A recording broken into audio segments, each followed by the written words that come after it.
This is my review of the 2020 Mercedes E53 AMG sedan. Just to give you some idea, I'm not a professional car reviewer, but I didn't see a lot of reviews of just user type reviews of people that have owned this car. So I've owned the car now for, I guess the 27th will be exactly 1 year. So I look at YouTube a lot to get ideas and try to get information for cars. So I thought I would share some of my thoughts and some just in an informal type video of this particular car. If you're looking for something that's just going to go from head to toe with in detail reviews of all the various features, I would suggest you look at someone like Shmee 150 or Merz-Ben King or Remove Before Race. Those guys are professional Mercedes reviewers. So I'm just a guy that bought the car. So, but the backstory is I had a Mercedes C350, the little 6-cylinder rear-wheel drive Mercedes. I had a 2008 model that I really liked. It had enough power for me, and I wasn't planning on buying another car.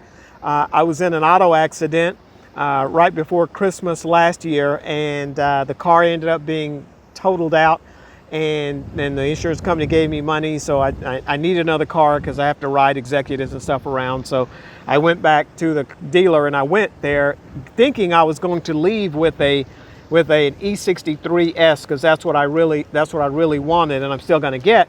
But at that particular time, they didn't have any left. You know, it's the end of the year, so they didn't have any. And then I remembered that for 2021, the E63 model was going to change. So I needed a car, and I said, you know, what else do you have that might be of interest? And they showed me this E53 sedan, let me drive it around, and I liked it. And so that's the story of how I ended up with the car. Went there for an E63, left with an E53. So probably sometime this year, I'm still going to trade this car in to get the E63 for 2021 for no other reason than just vanity. I mean, there's no, I'm never going to use the horsepower in this car, much less that one, but hey, it's what I want. But in any case, the first thing I noticed about this car that I liked is the paint color. This is called Selenite Gray Metallic Magno in a matte finish. So it has a flat matte finish, and I like it. Depending on how the sun hits it, it'll take on different tones and look really different based on how the sun hits it. Today, you see behind me, I'm at Santa Monica Beach, so it's full sunshine. So this is how it looks in full sunshine, and I like that. I like that color. It's a color that I didn't really know existed prior to purchasing the car. So I like that. So that was one option that I selected when I looked at all the cars. The second outside option I selected was called a night package, and I like that. Oh, that's a bug. I like that night package look because it gives you it gave me like this black trim here. I liked that. And on the rear, the lower diffuser, as you can see, the diffuser is a bit of that shiny black. They call that the night package. Now, while I'm back here, something I would tell you that you need to be aware of: if you decide to buy this car, make sure that that at the time you purchase it, you buy one with the Mercedes Performance exhaust already installed. Because I was going to save money. That's a $1,250 option. I thought, you know what, let me look around. I might see what other exhaust I like. Well, what I found out is you have to purchase that exhaust at the time that you purchase the car. Mercedes won't sell it to you as an aftermarket part, nor will they install it. So you've got to get it from them. So just be aware of that. So from the trunk, as I said, I live here in SoCal and I'm at the beach a lot. That's where I'm at today. The trunk is fairly good sized. I've got as you can see, I got a skateboard in there. I've got a beach chair, and I've got this moving pad that's covering the trunk surface so that I don't ruin it. And I've got an umbrella and stuff, but I can pull these little tabs here and let the seats down. And when I do that, I'll put my mountain bike. If I don't want to drive my truck, I can put a full-size mountain bike in there, and that works perfectly fine with me. On the rear, when I looked at this E63, I wanted the 20-inch multi-spoke wheel, but that was going to be another, I think, $8,000. And I said, you know, rather than I'll just wait and get those on the on the E63S when I get it. But this rear is a 275 3519 in wheel and tire size and 19-inch rim, and then on the front it's a 245 4019. So it gets the power to the road without any problem. And speaking of power, I know a lot of times when you say a V6, man, people will say, I don't want a 6-cylinder. That thing has no power. It's not as powerful as the C63S, the small V8, or with that thing that I think that was like a little over 500 horsepower, and then the E63 is 603 with twin turbos. It's nothing like that. It has a turbo engine, and that puts out 429 horsepower, and it has an electric motor because there's no serpentine belts or anything like that. It has an electric motor that, and I think they call it an alternator, that kicks in like 22 extra horsepower. So when you get ready when you take off, you step on it while you're waiting for the turbo to spin up, that motor applies 22 horsepower to it, so you have no issue. So if you're thinking about that, that's something to consider. But living in LA, I haven't had any problem getting in and out of traffic and Florida and keeping up with other guys. When I leave stuff like Malibu car show at the Country Mart on Sundays, I have no problem keeping up with most people's cars. So it has more than enough. So this is the rear. This is what the rear of the car looks like.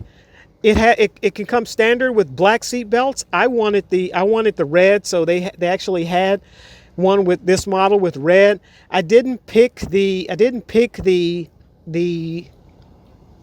what do you call that stuff? The carbon fiber, because the carbon fiber was just another extra $1,500.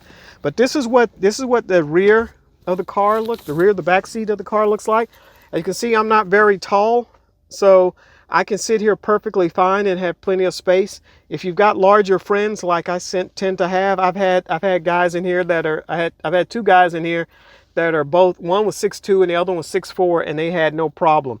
Something that I like in the rear, I like this, if you can see that, that's an electric outlet. So I can plug an air pump there. I can plug in a little electric cooler, or if you've got a laptop or something, or if you say you've got a kid or something, you could put them in there and plug that in and let them get power. So the rear seats are fine. There's no problem with it. So let's move to the front, and then we should be done. As I said, I'm just showing some things that I like, and if you're looking for a more in-depth review, you can probably look at some other ones on YouTube. So this is what the interior looks like. I didn't select, as I said, I didn't select that carbon fiber. I took this wood grain. I think that's called natural ash or something. But I didn't want to pay the extra $1,800 for carbon fiber. But this is what the seats look like, and they're actually really comfortable. I like them. I've only driven, I think the farthest I've driven a car has been about 150 miles one way, and it was really comfortable. But this is what the interior looks like. So just kind of panning around, letting you see what that looks like. As I said when I was standing outside, the car has electric boost on the engine to give you that extra power. Right now I'm in what's called comfort mode, which gives you a more comfortable ride. It raises the height of the car up and changes the suspension, but you can switch it into sport, and when you switch it into sport, you see that display changes and tells you what's happening there. And then if I click it down one more time into Sport Plus, you can see that, and it tells you what Sport Plus does. And that comes in handy sometimes when I just feel like, paddle shifting up and down. The paddle shifters fit perfectly fine with me. And then, as I was saying earlier, when you step on it and you hit that, you want to see what the boost does. So it'll give you that. It'll give you some degree of the boost. You can hear the little popping, what little popping noise you get from it. But that's what that does. The steering wheel is really cool, and I like this little thing here for some reason. This little quirky thing, I like that for some reason. One other option that I like, I don't know if you can see it. If you look where this, I guess this is a Nissan Sentra or Toyota Tercel in front of me. But if you see something flickering right below that, what that is that's a heads up display that shows the miles per hour, the which direction you're facing. It can also tells you some other directional information. So when I'm driving, I like that because I don't rarely ever really have to look at the dash or instrument cluster. I can just look straight ahead, and that's one less thing because you never know what's going to happen here. So I like that I like having that option. A couple other options that I like. I have the soft closed doors that I like, so I don't have to slam the doors. And then since I'm in California, you gotta have the sunroof, right? So I'm hitting it the wrong way. This is called the panorama roof. So I like having the panorama roof. That's one of my favorite options. And this little screen right here, when you're driving and you got the windows down, or you have the roof open, that screen prohibits that humming noise or that roaring noise that you'll get sometimes. Now, one option that I didn't get that I wish I would have gotten is the 3D audio. That's the Burmeister 3D audio. I hope I pronounced it right. Burmeister or Burmeister. I've heard it pronounced both ways. But it's a $5,000 option, and I would say that it's worth it. Like here in the corner, it would have these speakers where the speakers kind of rotate out, and you have a speaker here that gives you some high end, and you still have the speaker in the door. You'll have another speaker right up here someplace. You'll have another one back there, right here in this little cross support where my hand is at. And I've been in a GT63S with that, and man, it blasts. One last thing I would tell you that you may not think much about is you can put, if you've got like audio books, or you've got things that are on your laptop or computer, you can put them on an SD card. And right there where my finger is pointing, I don't know that you can see it too well, but there's a SD card reader. So I've got like 512 gig of songs on a SD card that I can stick in there and I can play, and then I still got USB connection. So those are just some of the things that I like about this particular car. As I said, I'm not a professional car reviewer. I'm just a guy that said, hey, I look at videos all the time on YouTube to get ideas, and I've noticed that this particular car is not reviewed a lot on YouTube, and when it is reviewed, it's reviewed by people who are, professional car reviewers, and I'm not a professional car reviewer. I'm just a guy that said, hey, if you go to the dealer and they say take a look at the E53 Sedan, is something that you might want to take a look at. I've been pleasantly surprised. So what I'm going to do next is I'm going to show you what it looks like at night. So I'll wait until tonight, and I'll put that video. I'll do the interior at night and let you see some of the ambient lighting and what it looks like on the interior. So this is what the 2020 Mercedes E53 AMG looks like after dark. So I've got those pretty cool LED or halogen lights, and then you can see that night package. You can't really tell much by the way the camera's picking that up, but that's just dark, and I put tape over there since I'm putting this on YouTube. Don't get my license plate number. That's what it looks like. That's what it looks like from the front. I'm going to do a 360 and go all the way around.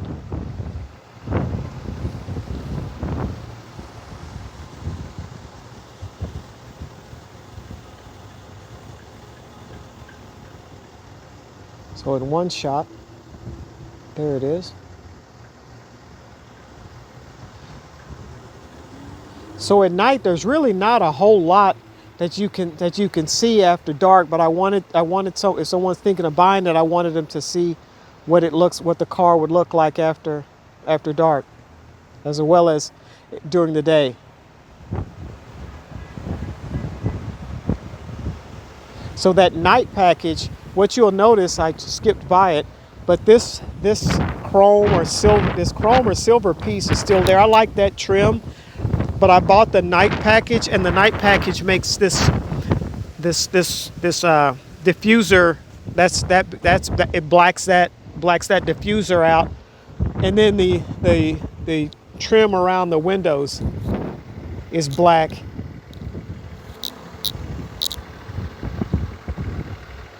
And then the mirrors are in that blackout as well. So on the exterior at night, if you're looking at getting the car, there's really not a whole lot on the exterior. On the interior, that's where the car really shines to me at night. What you may like. What you're looking at right now is just the ambient light, the ambient door lighting. That's what you're going to see when you open the door. That's a ambient lighting is a standard feature. I paid extra for these door projectors, so they project the Altback AMG logo when I open the door. I got lighted AMG door sills. Let's get in and close the door.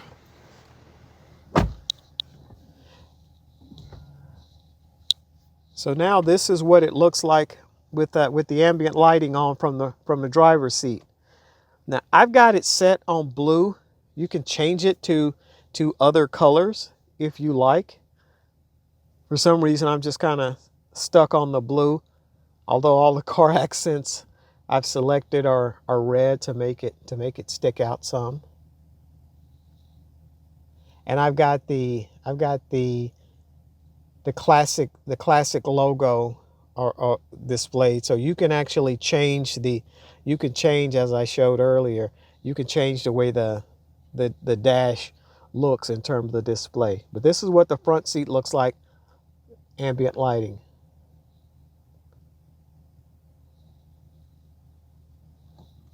So let's take a look at the back seat, what it looks like at dark, and that way you'll be able to see completely what it looks like.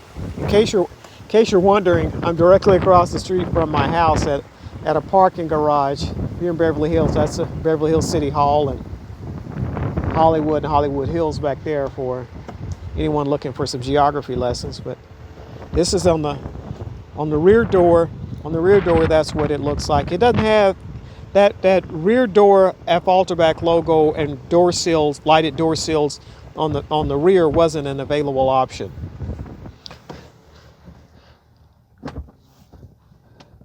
But this is what it looks like from the back if you're a passenger in the back seat after dark. And as I said, you can change these colors.